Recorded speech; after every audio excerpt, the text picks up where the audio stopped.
el famoso ICL, Índice de Contrato de Locación, algo que quedó dentro de esa vieja ley donde se indexaba o se recalculaba cada año el contrato de alquiler que tenías. Para hablar de esto, Alejandro Braña, corredor inmobiliario. Alejandro, ¿cómo estás?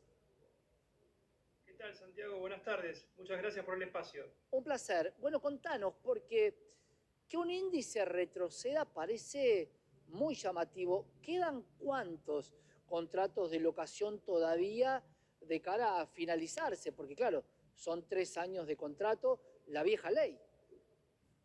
Y quedan muchísimos, quedan millones de contratos en todo el país, porque tengamos en cuenta que el índice sigue utilizándose incluso, Santiago, en los contratos nuevos, muchos Claro, de como ellos. opción, Pero, ¿no?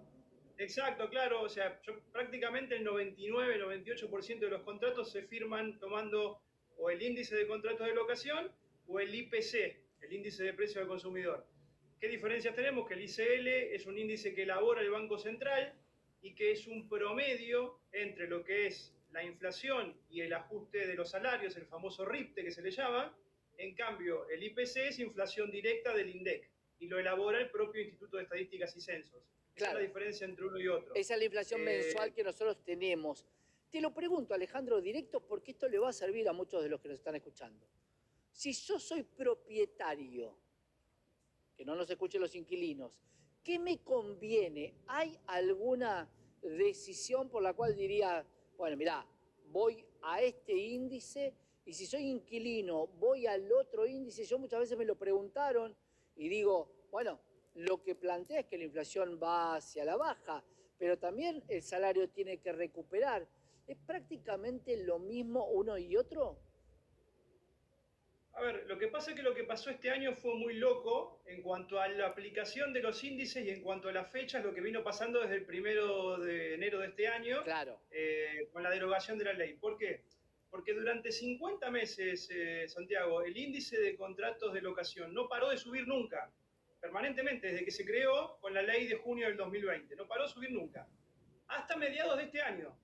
Ese fue el punto donde paró de subir. Y tenemos ahora una caída acumulada ya del 21% y en realidad aún más. Este índice tocó el 17 de julio, el índice de contrato de locación tocó el 265% y hoy estamos hablando de un 227%. O sea, es una caída muy importante. Ahora bien, ¿qué pasó? Este año fue la inflación, el arrastre inflacionario que tuvimos por los meses de noviembre, de diciembre y enero, que solamente en 2 meses tuvimos un 45%, que fue una animalada, por así llamarlo. uh-huh. Eso hizo que, la verdad que todo lo firmado hubo que renegociarlo, porque la gente no lo podía pagar. Aparte No, no, se dio vuelta, o sea, los contratos de alquiler que vienen viejos venían con valores de mercado atrasadísimos, o sea, había inquilinos, ojo, eso pasa el día de hoy, que vienen pagando 120.000 pesos por un departamento, me ha pasado en forma personal, venían pagando 120.000 pesos por un 3 ambiente en Versalles y se alquiló ahora en 600. O sea, sí, venían menos de la tercera parte del alquiler. Entonces, ¿qué pasaba? Anteriormente, hace un año, 2 años, cuando se ajustaba por el índice, que ya de por sí era también un porcentaje alto, así todo seguía quedando atrasado el alquiler con respecto al valor de mercado. Ahora, bueno, cuando estamos hablando del 200% para arriba y cuando en realidad además tuvimos una baja muy importante, muy clara de los valores de alquiler con respecto a la inflación en cuanto a la oferta. O sea, para dar una idea, los alquileres se han ajustado en lo que va del año, en la oferta, los valores de oferta, no más de un 50% en promedio. Imagínate que la inflación se ajustó más de un... Perdón, la inflación no, la inflación sí y las expensas más claro. de un 100%. Y Entonces viene también, muy atrasado, es como que se juntó los valores de oferta que caían con los otros que venían subiendo por los índices.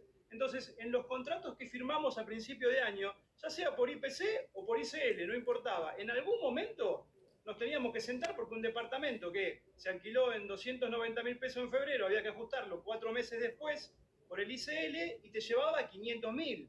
Y ese departamento se alquilaba en 380 en el mercado. claro, Entonces, eso es lo que pasó en realidad. claro, Si y con los dos sacamos, índices pasó, ¿eh? claro, si sacamos la mudanza, los costos de ingreso y la búsqueda, si yo te dijera, cambiamos un departamento al lado del otro, yo te lo mudo, prácticamente los índices te llevaban hasta 500 y con la baja de los alquileres alquilabas, como bien decías vos, a 380. Era Tal cual. Muy difícil la situación porque quien decía, che, pero no vale 500. Bueno, pero es lo que plantea el índice y la baja tiene que ver con el RIPTE, con esto que dice el gobierno de que se recompuso parte del salario. Por eso está la baja, porque el salario se recompone más que la inflación. Pero ¿hay alguna medida o tiene que ver con el momentum donde se celebra el contrato de elegir IPC o ICL? Tiene que ver con el momento. Yo en lo particular y en general los colegas, nosotros tratábamos de tomar el ICL porque era un índice más amigable para los inquilinos. Claro. ¿Por qué? Porque terminaba siendo más bajo que el IPC. Siempre. Lo que te decía, durante 50 meses fue más bajo hasta que después empezó a cambiar, que fue este año, o durante 4 años, por así decirlo. Recién este año cambió y la ley rige desde el 2020. Entonces, siempre tratamos de tomar el ICL. Ahora, con lo que pasó este año, me ha pasado a mí, inquilinos que me dicen, oye, no se puede alquilar en lugar de con el ICL, con el IPC. O sea, se dio vuelta completamente la tortilla, como se decía antes, Claro. y la gente no sabe para dónde ir. Yo creo que ahora esto va a haber una caída tal vez más en el próximo mes. Tengamos cuenta que este 227% es para noviembre. Bueno, eso nos da la pauta que cuando el diputado Lipovetsky, que en algún momento lo asignaron como el padre de todo este deterioro inmobiliario, en ese momento la posibilidad de tasa IPC, o sea, inflación, era que la inflación iba a estar controlada. Lo mismo le pasa a los jubilados. ¿Por qué ajusto? ¿Por inflación o por salario? Si el salario ajusta más y yo estoy por inflación, están perdiendo poder adquisitivo. El punto es qué índice es el que modera ambas cosas. Por eso siempre se utiliza un índice que compone dos cosas, porque el IPC tiene una canasta de precios al consumidor, que no dejan de ser lo mismo en diferentes rubros.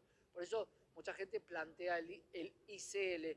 ¿Qué va a pasar, Alejandro? ¿Va a seguir esta baja del ICL? ¿Es lo que se está planteando? ¿Una baja en la inflación y una suba del poder adquisitivo?